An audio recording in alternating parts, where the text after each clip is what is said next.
I don't think I have to explain why having an overpowered main character or overpowered main characters is inherently bad or just complicated. Not just for shonen anime, but for any story in general. Nobody wants to see a character that always wins. Nobody wants to see someone that does not struggle in life. Drama and emotion come from difficulties inherent to life. If the people we're watching don't have that, we either hate them,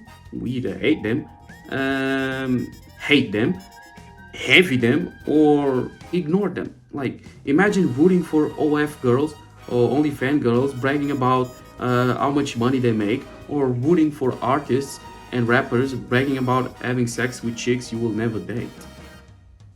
It does happen, but most people, at least we don't want to see their freaking stories because it's not interesting. Simps will be to it, and only chicks be on them Chris Brown crowds. Thus, the closer and more relatable those problems are, the more that the MC goes through, the more we feel for them. Even if they didn't happen to us, they could affect us because people are capable of empathy and sympathy. The better the plot makes us know and feel the character, the more we care for them when something happens. Nobody can relate to someone that always wins. That's why every strong character has a weakness or should have a weakness to be exploited. Superman without kryptonite is boring and should be boring. Achilles without the heel would be kind of boring. That's why it's called the Achilles heel. That's why it's so popular. Saitama is not boring, even though he's overpowered, because, or firstly, because we really make fun of that overpowered team. Secondly, we use the main characters in the struggles to be recognized as a decent hero to drive the plot. Thirdly, we use other characters' perspectives as well. They are not overpowered to also carry the plot. Fourthly, we start building up an interesting villain. I could throw more reasons here, but I think those are the four main ones. Mob Psycho is as simple as it can be. We just have a character that is all powerful, but doesn't want that, or has that inner struggle that he doesn't want the powers and his abilities to be his own persona. He wants to be Mob, not just God Mob. That's part of his persona, but he wants to be Mob, and an interesting person to associate with other people, especially a girl he likes. So he wants to be a regular person because he isn't, and that struggle is interesting and made one of the most popular animes, even when he's overpowered. So, in other words, there are always a weakness that a character needs to have, or something that is not perfect and interesting. It doesn't have to be related to their power, it can be related to that character. Solo Leveling is mostly a battle type of anime and does not have much of a focus on his character's inner struggles. The only inner problem he had was an obsession with being strong. Otherwise, he wouldn't become a hunter in the first place. The first time we see Jinwoo, he looks like a scrawny type of guy that is pushed around by other people in his personal life. His dress code and character design after getting strong are completely different. He gets a glow up. Why? Because it represents his build up in confidence, and it shows the audience someone that is an underdog coming up. The story is subtle in that regard. Because of his perceived background, of this perceived background of Jinwoo's life as someone tired of being weak, he's obsessed with getting strong.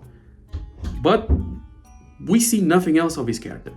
So this is just our assumption from the way he dresses. From the way he dresses, he carries himself, and he looks like a sorry man. A man that's always saying sorry to everybody else because he can't pull his weight, and he's always getting help from other people.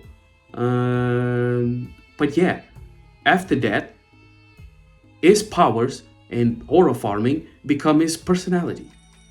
Mob would be proud. Does Jinwoo eventually get drunk in that power? If power is all he has, does he get drunk in power? Will that power corrupt him in any way? We see that the system forces him to kill people from time to time when he's in danger, but and even in episode 9 of season 1, he kind of admits that he's slowly losing himself, or that shit might happen. But did we ever see that? Did we ever see Jinwoo's powers overshadow his humanity to the point that it becomes a struggle for him? Nope. In season 2, that nuance is gone. Iron came from a person he decided to kill on the spot, not the system. At least I don't. I don't even remember the system just telling him to attack him. He just conveniently did it. Why is he going around saving people left and right now? Why was season 1 setting up for him to lose his humanity, for him just to all of a sudden become the hero of South Korea that saved everyone? Like, from the way the story is setting up strength type of villains at the end of season 2, I sincerely doubt that his powers will ever get in the way of his humanity.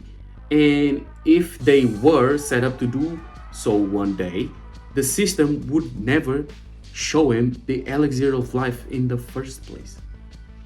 His family is a big part of his personality and this side of humanity. If they show any nuance or desire to be dramatic, they would make his powers overshadow his will to save his mother. Or at least, if he wanted to save his mother or save his family, it wouldn't be in a way they would be proud of once they found out. Just like some Breaking Bad type of drama. Both things being aligned, getting strong and saving his mother, doesn't make for such a heinous struggle at all, because they both converged in the same way. So it ends up being boring and anticlimactic. Oh, I'm losing myself in this power because I have to kill people and shit. Oh, and I just ended up killing monsters and shit. I got stronger, but I don't know if I'm losing myself. Oh, I killed those monsters and I saved my mother. Oh yeah, I'm okay now. It's all cool. And it was all worth it. It's all cool. Oh, system, you want me to get stronger? Oh yeah, you also want to help my mother? Cool.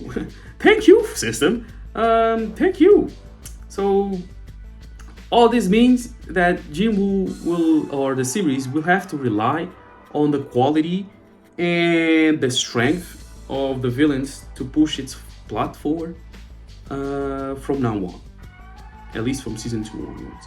At least that's how the conversations online are going on about, oh, just wait until you see Jinwoo versus this guy, Jinwoo versus that guy, and Jinwoo versus that guy, or whatever. Honestly, despite the designs, they can look cool, okay, but I don't think they can hurt Jinwoo or even the people close to him. And honestly, those villains will just be a mirror for Jinwoo to flex on. Yes, there will be a mirror. I honestly would rather that, yeah, just like I said, Jinwoo to be an OP necromancer that's not individually strong. That would be very, very freaking funny. Him as a scoring type of dude with tons of super strong soldiers, and it would make an interesting freaking dynamic between him and his soldiers if they had any type of personality. But no, but no. And the show is even weird with that. Like first, it almost like they don't know what they want from him or how they want to make him strong. Because first he gets strong, is physically strong and whatever, but then all of a sudden he has an army that can almost fight for him. That he almost has to do nothing. Like, what the fuck? What do you want? Do you want both things? That doesn't look funny, because whenever he's in trouble, like, he will fight for himself. But why does he need an army for? Like, otherwise, it makes him even more overpowered. The fact that he has an army. And the extent of that army, this doesn't seem to have no limit. Oh, he can only have 100 summons. Oh, so he's gonna get 100 strong summons. No, he can get 1,000 summons. Oh, my mana will end. Yeah, it will end. So fuck that. It doesn't. Like, you can't change your character's powers midway through the show and get away with it. Unless your show is called One Piece and you can retcon everything you freaking want every 200 episodes. I said it. I said it. Still, how can solo leveling still be so popular? That's the main question. How? With an overpowered character that breaks every freaking rule of storytelling, how is it still so popular? I once knew a trick name